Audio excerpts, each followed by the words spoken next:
by Congress. I personally think it contains some anomalies. One of them is just this: under the Iran transactions regulations, which are directly, that's the OFAC sanctions directly applicable to U.S. persons,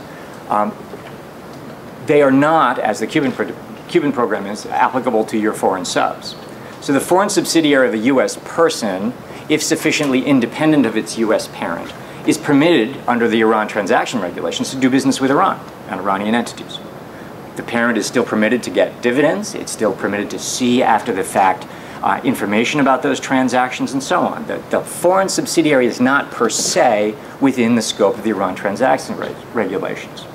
Quesada comes along and says that sanctionable activity, granted there isn't a complete overlap between a sanctionable activity or a sanctionable investment under the ITR and under Quesada, but a sanctionable activity under Quesada that the foreign subsidiary of a U.S. person could engage in a sanctionable activity and could therefore itself be subject to sanctions. Moreover, as soon as it does so, if the parent had knowledge or should have known about its subsidiary's activities, presumably does as soon as it sees the financials back from its subsidiary, then the parent is potentially liable under Quesada.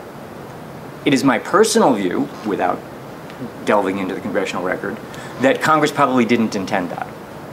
The Congress, if it were thinking through this clearly, probably would have intended to get to U.S. parents directly, because it has direct jurisdiction over those U.S. parents. It shouldn't have to go through their foreign subsidiaries to get jurisdiction and impose a penalty on a U.S. parent if it wanted to do so. Nonetheless, that's a consequence of the way this statute is written. We will see if it ever gets enforced in that particular pattern. This is a statute that was written in haste.